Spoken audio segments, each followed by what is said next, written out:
the mentor mindset is the label I use. And it's very simply the idea that you have very high standards, but very high support. And it's my reframing of a classic idea in parenting and psychology and stuff. But what's new is that we've identified the conditions under which people don't uphold high standards or aren't sufficiently supportive. And it's when people believe that young people are incompetent and therefore they're not capable of meeting high standards, or that what young people need is like punishment and they need the fear of God put in them. And if they don't, then they're going to go off on their own and ruin society. Welcome to the Evolving with Gratitude podcast. I'm your host, Lainey Rao. I'm an author and speaker, and I'm here to help you optimize happiness, relationships, and performance. What if the way we lead the young people around us is the very thing holding them back? Dr. David Yeager is a professor of psychology at the University of Texas at Austin and the author of 10 to 25, The Science of Motivating Young People. His research has shaped how we understand motivation, feedback, and what it actually takes to help people grow. I am so excited for you to hear this episode. Enjoy, David Yeager. Welcome, Dr. David Yeager. So happy to have you. Yeah, thanks for having me. I definitely have too many questions for you, but I just want to have a conversation. I'm so excited for people to hear about your work. And we're going to talk about the art of motivation and a mentor mindset. But I'd really love to start with what brought you to this work. I mean, I've seen masterclass with you and Carol Dweck. What brought you to this point? Yeah, I mean, the most immediate thing, like right now, I wrote a book about parenting and managers and teachers is because I am in all of those roles and I wanted to know how to do those roles well. And so I have 4 kids. I coach 3 baseball teams, coaching like 8 or 9 months out of the year, basketball. Also, I teach 150 undergraduates every semester. And then I run a lab and have lots of employees that are paid that are 20, to 25. So I kind of felt like in general that so much of what we do involves the young, and so much of our like hand wringing and consternation also is about what's happening with the next generation. And yet we walk around just totally lacking confidence. And we just really don't feel like we know what to do or say. And you can tell this if you just remember, for people who've had children, when you have a baby, strangers come up to you and they're like, "This is so amazing. I'm so happy for you. Like, look at this baby. You're going to cherish every minute."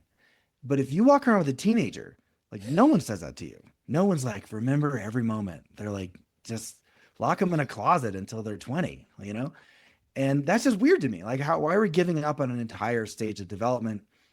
And so that's the more proximal thing. But then what initially got me into that style of thinking is that the only kind of work I did when I was young was like youth work. I worked at the local church and did youth retreats. I had this nonprofit in high school where we would set up computer labs in the low-income neighborhoods of Houston and help kids. Basically, there were after-school programs where kids could go get training. This is like the 90s where the internet was a big deal. And then I was a middle school teacher and after college, and that kind of continued that line of service. And I just felt like I didn't have good advice as a teacher, as much as I appreciated the people who trained me. It's hard. And so I wanted to do science that gave us better advice for how to interact with young people. And then it turns out that stuff was coming in handy in my own life later as I went through my career. Yeah, and you've done a ton of research on growth mindset. And the one thing I wanted to get out there, I'm just going to read this. I wrote this down because this is amazing. So I read your book, and then I saw you had a master class with Carol Dweck. The Carol Dweck said, since she wrote Mindset, which was like the seminal book, she has expanded her own thinking thanks in large part to David Yeager. Like, that's a pretty big compliment. So I knew you mostly from the art of motivation and mentor mindset. And then I was like, oh, wow, he did all of this stuff with growth mindset before. Yeah, it's fun. I don't even talk about our growth mindset research in my book, but that is what a lot of people know me for. That and our belonging research on college persistence. And so they're very different communities, like if there's a long time where I was the main keynote for community colleges on student success because of all of our work on something we call productive persistence, which is the idea that students start at community college and they're like, this is the time, I'm going to turn it around. And they persist, but they do so very unproductively and they get the same grades again and again. I left the classroom, and even though I loved it, and then I applied to graduate school, and I didn't really know what I was doing, and somehow got into Stanford, not in the psych department, into the ed school. And I eventually, at the end of my first year, ended up in a class with Carol Dweck on motivation, and along with a guy named Mark Lepper, who founded the study of intrinsic motivation. He's a famous psychologist. So there's two amazing professors. I was like, this stuff's pretty cool. I think I want to do some more of it. And there's a long story, but I basically was able to convince Carol to meet with me, and because she's a busy, famous professor, and I was a nobody. And then she, at that meeting, was like, I'll meet with you one more time. And then I came prepared to the next meeting, and then she's like, I'll meet with you again. And then I just made sure that I always had a reason for her to say yes to a meeting. And so by my second year, third year, I was really working primarily with Carol on growth mindset work, but not in the academic motivation space. It was more, we were looking at ninth graders who were getting bullied, and then they would have had a fixed mindset and would say, this will never get better. And because they think that the bullies are bad and will never change, then they want to take revenge and hate them. And then they also think, in a fixed mindset, the reason why I'm getting bullied is because I'm bad and I should be ashamed. Then people go in this shame hatred cycle of fantasizing about revenge and self-loathing. And so we created the first growth mindset programs to help teenagers cope with social conflict in the transition to high school, especially when you get your friendship groups are changing and you get left out. And then that led us to say, well, could you teach a growth mindset instead of just in a workshop in a classroom that you can only get 20 kids at a time? Could you do it for like 10,000 kids or 20,000 kids? And the only way to do that is over the computer. So this is the early days. Schools didn't have internet access before like 2010. Like they did, but it wasn't reliable. Yeah. And the computers didn't work. And so at that era where all of a sudden every school started having internet and computers, we created I helped lead the first scalable growth mindset programs. And now, hundreds of thousands of people around the world have been in our programs. We have all kinds of interesting results. And that's really what Carol's referring to, was taking it out of something that was done with 20 kids at a time to something that we could test at a national scale. And then what can we learn from that? That's so fascinating to me. And I really love, and we're going to get into that especially a little bit later, all the ways that your work is available to other people. I'll do a little teaser for Yeager in Your Pocket. Actually, your name has been on this podcast before because we had Jeff Cohen on a few years ago. And one of the things that made me want to reach out to you and have this conversation is because I just really love wise feedback. And you were involved in that. So can you tell us a little bit about wise feedback? Because I think this is life-changing. It's a part of mentor mindset, but it's just such a specific example. Yeah. So in this Jeff Cohen gets the credit for coming up with this, but there are a lot of other collaborators like Valerie Purdy Greenaway and Allison Master and others who are involved. But basically, it's a type of mindset moment, you could call it. And it's the critical feedback interaction that you do your work in earnest, whether you're an employee or a student or, even a professor, and you submit it for review by an expert. And in a perfect world, that expert points out the things that were not yet up to standard. And then you're like, oh, thanks. Now I'm going to fix those things. And so that's a world in which you imagine people as just excellence and information seeking machines on the lookout for any way to improve at all times. And that's not the world we live in for the most part, because there's a relationship between the person who did the work and the feedback giver. And that relationship involves an unspoken conversation. And often that conversation is in the mind of the person who did the work. Am I going to be looked down on? Am I going to be punished? Am I going to be humiliated? Are they going to treat me like I'm a nobody? Those are the worries people have when you expose your work to others. And then the feedback giver, of course, is having a narrative of, I'm being so noble and generous with all of my feedback. Look at how I'm sharing my expertise. They should really appreciate this. And if they don't, they're an ungrateful jerk. I'm never going to help them again. Okay. So Jeff realized that those two narratives in the heads of the two different actors in that interaction keep being at odds with each other, where the feedback recipients think they're critiquing my work because they hate me, and the feedback givers say they're not taking my comments seriously because they're not a serious person, or they're too feeble or sensitive, right? Yeah. And then our argument was, well, what if you just clarified what is in the hearts of the feedback givers, that they're trying to help someone become excellent at their discipline or field? Yeah. And so we did an experiment where we had teachers who asked students to write a first draft essay in their social studies class, and then they wrote the 5 paragraphs. These are seventh graders. Teachers cover them in comments as they normally would. And then before students got the essays back, the research team intercepted the essays and appended basically a Post-it note to all of them, but half of them got a note that had what we call wise feedback, which says, I'm giving you these comments because I have high standards and I know that you can meet them. And so the two things are, first, the appeal to the high standard, and second, the assurance that with the right support, you're capable of meeting that standard. And then a control group got a placebo note that just said, I'm giving these comments so you have feedback. And what we looked at was, when students got the essays back in these sealed envelopes, teachers don't know who got which note, kids don't know there's different notes. A week later, do kids even turn in a revised essay or not? Right? Are kids sitting there like, no, I'm good, I'm not doing this?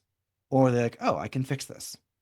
What we find is that kids were twice as likely to revise their essays when the comments were accompanied by wise feedback. Yeah. So they didn't view it as an insult. It's almost like the feedback was a compliment. And we think it's like a good coach. Like if you went to a golf clinic and the golf coach just ignored you the entire time, right? You'd be like, they don't think I'm good enough to be worth their time, right? And so, but people don't view that way when you're getting a performance review at work, or you're getting your essay covered in comments as a student, right?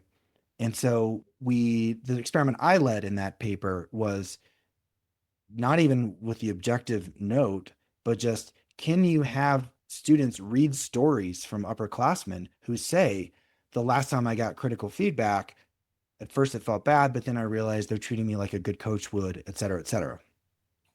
So just telling, this was done in a low-income school in New York City, just telling these predominantly students of color experiencing poverty, lots of critical feedback from teachers, et cetera, telling those students that teachers are going out of their way because they believe in you and want to hold you to a high standard, caused students to get higher grades all the way at the end of the year, several months later.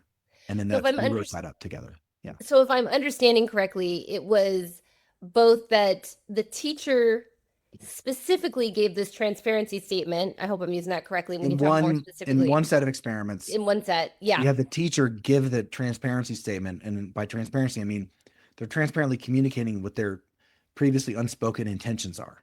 Yes. So they're like very clearly, transparently saying, I believe in you. I've got these high standards. I believe in you. You can get there. And then the other thing that was a part of that study, and this is something I've seen throughout your work, is the power of storytelling, and just how when people understand what is possible, that is also motivating to work harder and to have that effort, if you will. Is that fair to say? Yeah, a big insight. Again, this Jeff Cohen, Carol Dweck, Greg Walton, a lot of us have contributed to this insight. But it's that, there's not just the hard things we experience. There's a story we tell ourselves about those hard things, right? When something hard happens, whether it's critical feedback or a low grade on a test, or you're rejected from the admissions this is college admissions time. Students are getting rejected from colleges, right? What do you think that portends about your future? Yeah. Do you think this is the tip of the iceberg, that this bad thing is just a small sign of something huge that is a kind of impending doom? It's going to sink my Titanic, and I'm going to die of icy death at the bottom of the ocean because this bad thing now? Or do you think that's a wave we went over and in a moment the storm is going to clear, right? Obviously, when I say it that way, it makes sense that if you interpret something hard as a sign that it'll never get better, you're more pessimistic and it's worse than if you interpret it as a sign that things can improve. Right. The big insight from our research is, how do you get people to tell the latter story rather than the former story? Because the stories we tell ourselves, of course, are the product of our upbringing and culture. Yeah. And so if as an infant you learned, when I cry, no one will help me, then why in the world later, if someone dumps you, would you believe, oh, I'm going to find love around the corner? Right. So the stories we tell ourselves, of course, are the product of socialization. There's actually a genetic component because certain like catastrophization in your head can, the rumination, things like that can be contributed to by genetic internalizing factors. So why in the world would our little experiment, it's like a story from three upperclassmen, change a narrative? And we obsess over that. And what we've found is that, there's some things that sound obvious when I say them, but we hardly ever do them. And it's like, if I'm going to give you a new story, framing it as something that you couldn't have known before, because if I say like, all along you've known this and you refuse to believe it, you're like, well, I'm not going to be convinced because now you're telling me I've already rejected it my entire life. So it sounds like I'm going to reject it again. But if it's like, look, there's some new insights here. It's actually hard to, if you're a freshman, hear from upperclassmen and how it actually got better for them because you're only talking to other freshmen. And so let me give you a story from an upperclassman. And it's kind of surprising. So you do that kind of stuff. And then you say, you know what? And we're telling this to you, not because we think you have a problem, but because we think you could help us get smarter about telling this story to future students. So if you engage with this story of improvement and growth, et cetera, we'll know how to change the lives of other vulnerable students. And so you're being noble, you're contributing, we're taking you seriously, we're honoring your perspective. So you do a lot of that stuff. And then people are like open to a different story. And then of course you need a narrative in the story. Just if you remember sixth grade English, it's like you got rising action and falling action and, got a conflict, and you need the elements of those to help people basically draw an analogy between the experiences of others they're encountering and then the experiences they're going to face themselves. And so we obsess over that kind of language. And then the end result is that you can sometimes get a 25-minute reading and writing exercise that will have effects a year later, or in some cases 4 years later, and feels magic. But if you believe in the power of the stories we tell ourselves that can then be self-reinforcing, then it's more plausible. It makes more sense. Yeah, and it's not magical thinking when you're hearing these concrete stories of what's happened. They have to right? be based in the reality of, like a classic example is our work on belonging with Greg Walton has a wonderful book called Ordinary Magic, by the way, I recommend. And he writes about stuff that I write about as well, because we did a lot of it together. And it's this idea that when you start college, in your mind, you're thinking, this is great. I have freedom. I got into this institution that I wanted to be a part of. My life is going great. And then all of a sudden, you feel alone. You feel like everyone else has friends except you. And then when you talk to other people, you're putting on a face to fake that you're liking talking to them. But in reality, you don't feel known and seen and heard. And so the more that you fake it, the more you feel like a phony. And then you see everyone else looking casual and natural, and that's what everyone else must be belonging. And you don't realize that everyone else is also having a hard time, and they're faking it as well, and they're just good at it. And my colleague Paige Harden, a psychologist, has an interesting book out now called Original Sin. She teaches freshmen at the big intro class at UT Austin, which is we're the biggest major, big class. She always says, don't compare your insides to other people's outsides. Yeah. And I think that's profound wisdom, but in our interventions, we basically give that nugget of wisdom to freshmen who are undergoing that transition to college. And that ends up being a useful thing for them to have heard because they can apply it a bunch. And then it prevents those negative cycles from worsening and worsening and worsening, where in the default condition, it's like your initial worries about belonging are like a boulder rolling down a hill that has tons of momentum, the more revolutions it has, and then it ends in catastrophe, right? But if you can just slow the ball from rolling, then actually you don't have the crash at the bottom and you can weather the storm. Yeah. Now, I want to make sure that, because I kind of took us there like the back road, I feel like, but let's talk about the art of motivation and specifically the mentor mindset. Could you explain to someone who has not heard that term before, what is the mentor mindset? Yeah. So the basic idea was, we'd done all this research on treatments we crafted to motivate the next generation. And then we looked at them and we're like, what do they all have in common?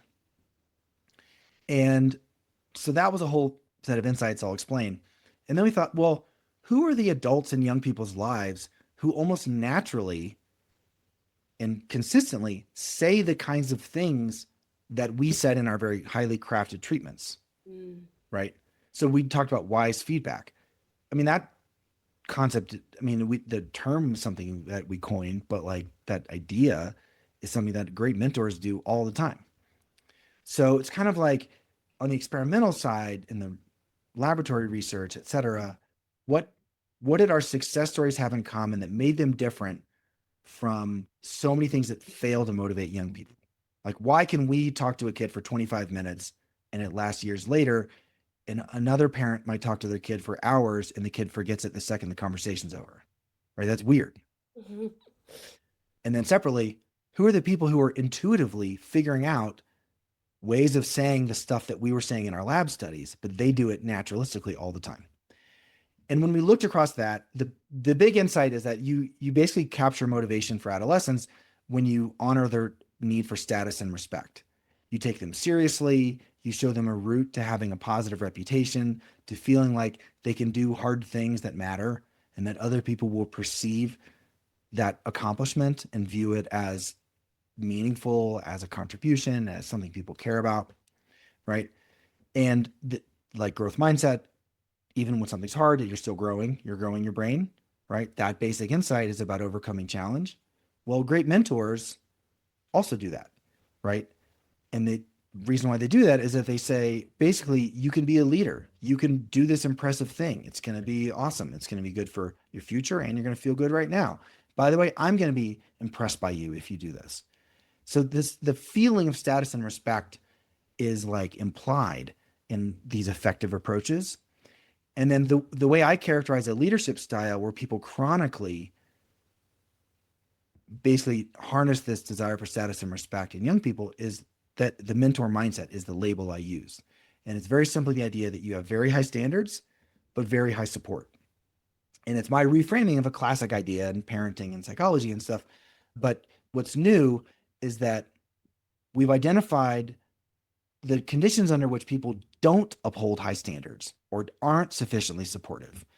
And it's when people believe that young people are incompetent and therefore they're not capable of meeting high standards, or that what young people need is like punishment and they need the fear of God put in them. And if they don't, then they're going to go off on their own and ruin society.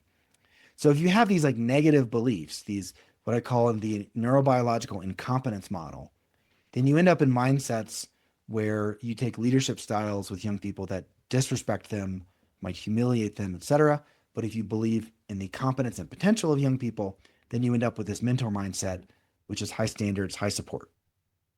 I make a connection between the neurobiological incompetence model and a fixed mindset. Both are saying there's these limitations that can never be changed, right? Yeah, I think that the way I arrived at the mentor mindset was growing out of our growth mindset research with Carol Dweck and others.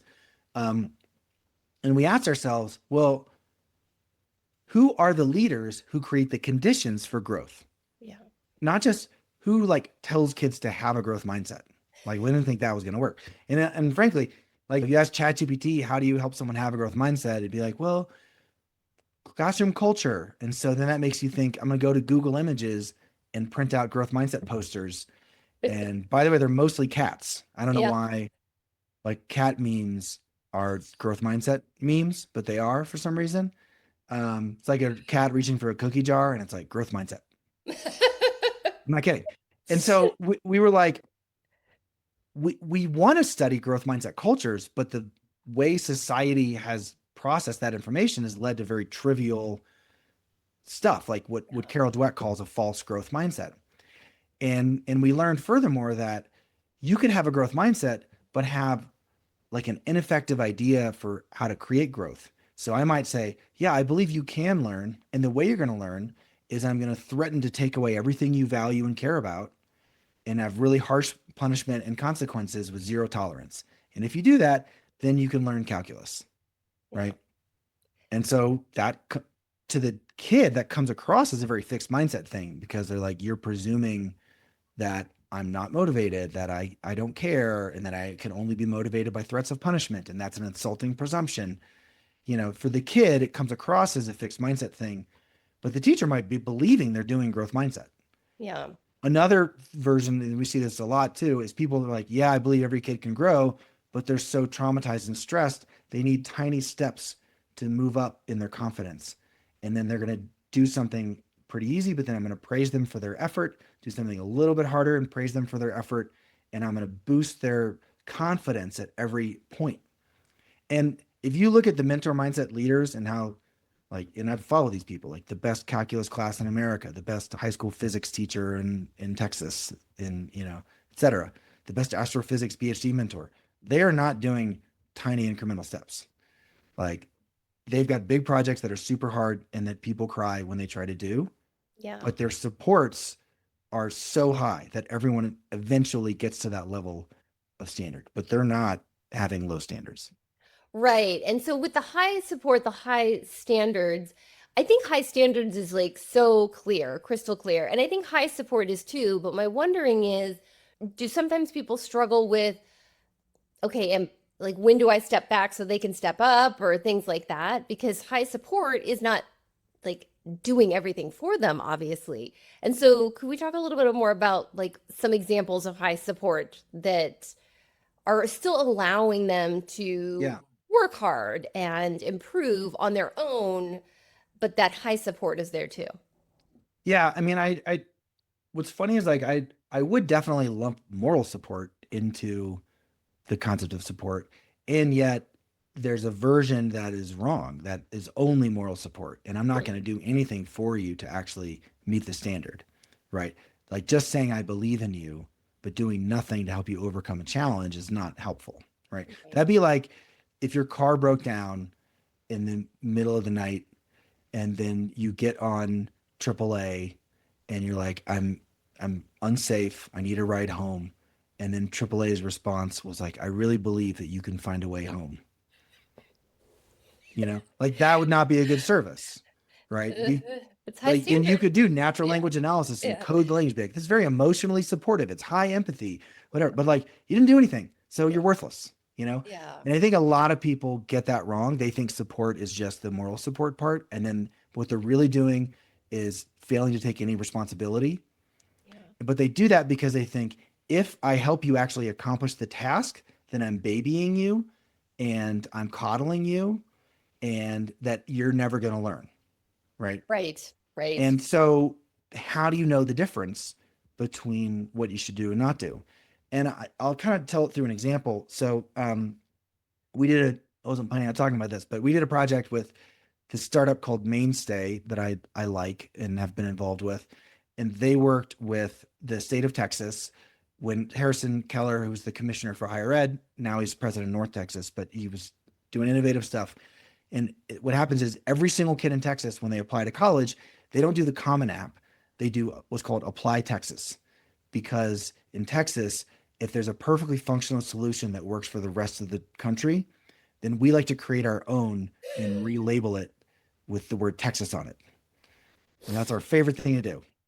And so, and I'm a Texan, I'm allowed to say this. Yes. And so we have Apply Texas, so we have our own Common App, right?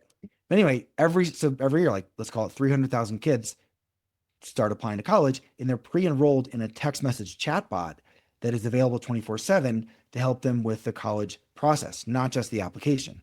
Like, you got the application in, when are decisions? Like, how do I do my FAFSA? How do I apply for scholarships? Like, when do I pick my classes? And so the chatbot has really good answers to these standard questions.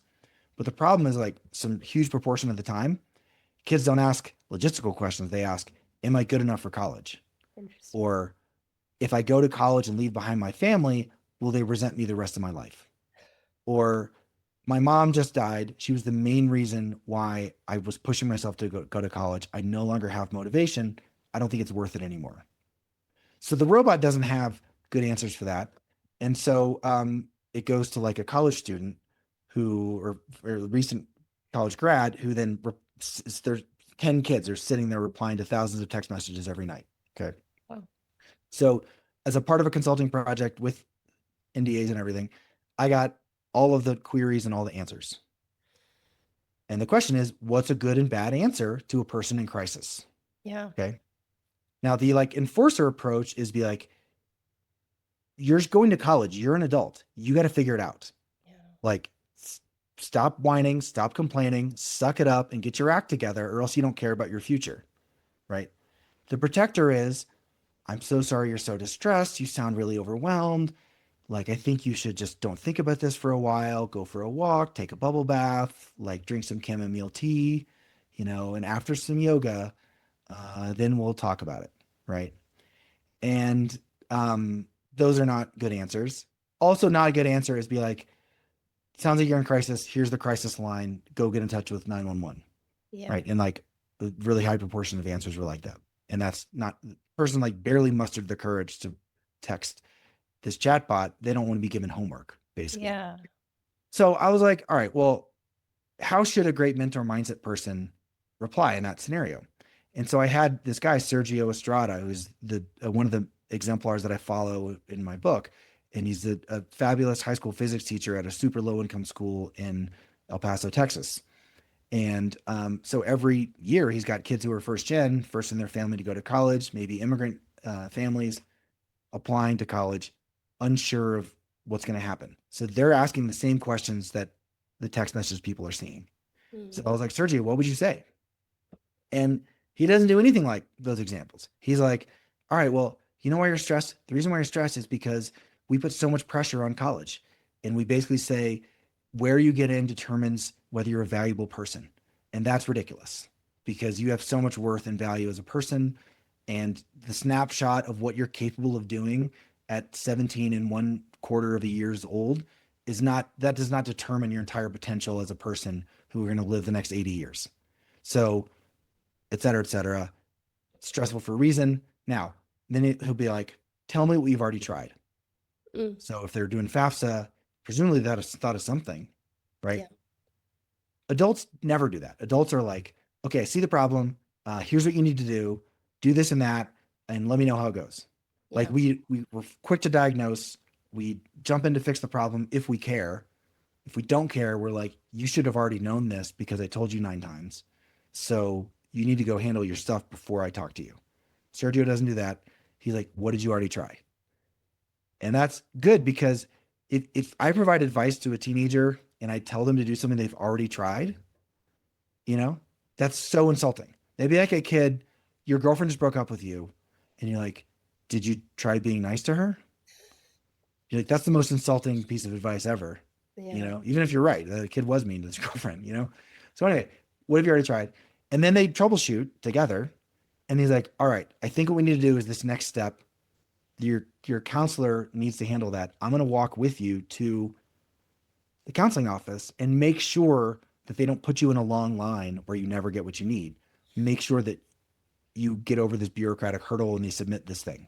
Okay. Yeah. So that sounds really proactive, but asking, and so you'd think that's too much support, but like, it's also high standards. Like your Sergio's causing the kid to think, what have you already tried? What didn't work? What are you going to try next? What are your plans? Right. So that you're transferring the thinking to the kid rather than you solving it. Yeah. But you don't leave them alone to fight against an impossible bureaucracy. And that is, especially talking about low income kids, like this happens all the time. It's like our bureaucracies are terrible. And they're even worse with all kinds of things aren't regulated anymore where you sign up for something once and now they can bill you every, thing. And then your credit card. And then now you've lost your, credit score. And like, just the whole thing escalates in our economy right now. Right. It's like, I'm going to use my knowledge of how to navigate bureaucracies so that you can do the real thinking of what you want to do with your life, but you're not hung up in the logistical procedural stuff about how to get there. And that just I'll end this point by saying that's the big distinction that I think people miss.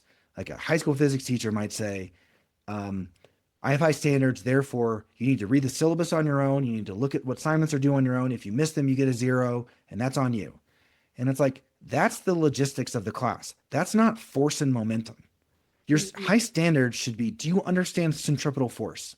Mhm. Like, do you understand like Newtonian mechanics? Mhm. And if the answer is no by the end of the year, you did not do your job because society paid for you to teach physics and your kids did not learn physics. And you shouldn't care if you have to remind them when their test is. Like they're 15. Like why do you care? And so I think that the big distinction is between the intellectual rigor that you maintain, but a big part of support is making the logistical stuff easier for kids to overcome. Especially we talk about neurodiverse kids or ADHD kids. Yeah. And we're talking a lot about kids, but these are things that apply to adults too, right? Like Oh the yeah. collaborative troubleshooting, the high support in the way of let me remove barriers, maybe things that you don't have a position like I think of in the workforce. There are often times where people they're ready to do the work, they're motivated, but there is something that is in their way that they don't have the power to remove. So Yeah. it's not just for kids in schools No, for and sure. And yeah. I'll tell you two examples. So one is Microsoft, the other is McDonald's. But at Microsoft, we tried to find a super manager. It was like Sergio. Her name is Steph Akamoto. And she was the best basically at young employees moving up through the company and having high promotional velocity. And the first thing she would do is basically tell people, look, I think you're so talented that doing your regular job is going to be too easy and boring for you. So what is the stretch project you want to have on your next performance review so that when your skip boss looks at all the performance reviews, they're like, wow, that person is ahead. And then they'll make up some project that might go beyond their normal job duties. And Mhm. that sounds great. And Steph won't do it for them. And she meets with them and supports them, right? But inevitably, in a big bureaucracy of a major company, you run into gatekeepers. Mhm. And if you're going to do something like if you're in HR and you're going to try to improve some data system, that's going to involve some programming time. But the programmers, they don't like HR. Like HR is the losers. Like we run the company, we're the CS majors. And so they're not going to give free time to some 23-year-old HR person. And so Steph will like run interference and talk to that other person's manager and be like, this is a part of all of us overperforming. And I promise our skip bosses will be impressed. And she builds will. She won't do thing for the 23-year-old, but it's like blocking and tackling, like removing barriers. And so that's like the good example. The bad example is that inevitably, if you're doing something that is beyond your level and beyond your current abilities because you're growing, then you will be frustrated and you'll be stressed. And there might come a time where other things in your life happen. Your work is piling up because you've chosen to do hard stuff. And then you break down with your boss and you're like, this is impossible. I can't do it. In those moments, bosses are often tempted to be the protector, Yeah. where someone comes to you with distress and they're crying and you're like, I'm going to go fix it. This person was mean to you, da da da. Like, you don't have this, I'm going to go do it. But then you come across as thinking that they're incompetent. Yeah. And then you also piss off the other managers who think, oh, this is like a woke, wimpy, Gen Zer who can't do anything. Mhm. And so it's very important for managers to like provide the right kind of support so that the young person can do something truly impressive, not that you're doing it for them. Yeah. Oh my goodness. I feel like we could spend the whole time just talking about the nuance to support because it's very, very interesting and there's so many things that come into it, but I really appreciate those examples that you gave. And I know I got to let you go here soon. So, Dr. Yeager, I'd love to hear from you. We've talked about a lot of things, the mentor mindset, you've given specific examples, and I'd love it if there is something that you could shout from rooftops. Like it's something that you either haven't said in this conversation or it's just something that's so important you can't say it enough and you'd still say it again. Like what's that one thing that you really want people to walk away with? I would say that we're we're very much a like results focused culture, and I think we need to be a development focused Mhm. culture a lot more. Um, we're doing a lot of work on youth sports these days, and parents like will pick travel teams for their kids based on the win-loss record for these travel teams, and then they'll spend infinity dollars on these teams. And a youth sports coach who wins a lot of tournaments is not necessarily a good coach. It could just be the kind of coach that kicks off any kid who makes a mistake and then holds a tryout, and then 90 new players try out for that one spot, and they pick a kid for one more year, and then some other kid hits a growth spurt and then they replace that kid. Like that's how you win a lot of games. But then what happens is like youth sports are participation rates are declining, starting at like age 9, depending on the sport. And they're down across the board. And then you've got managers, right? Where it's like, well, in a world in which I can just fire and hire, then why would I develop anybody? But the problem is then if you don't develop people, then your best people leave and go to competitors where they can learn new skills.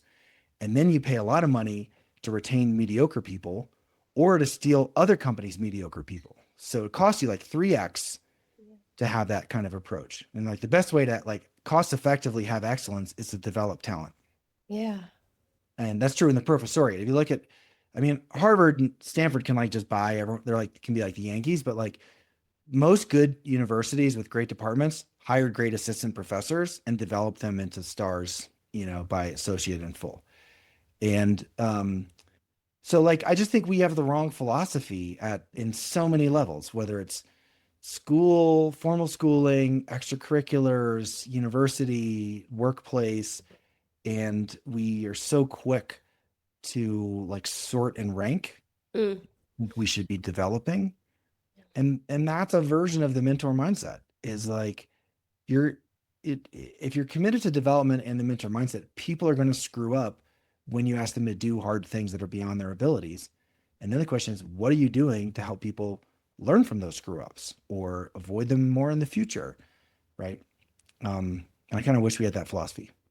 Well, yeah. And from my own experience, I will say that focusing on development does not lead to worse results. It'll ultimately get there. It's just where are you really focusing that energy? Yeah, for sure. Okay, I know I need to let you go really quickly. How can people stay connected with you? And is there anything you got coming up that you want to make sure they know about? Yeah, so the people can check out the masterclass.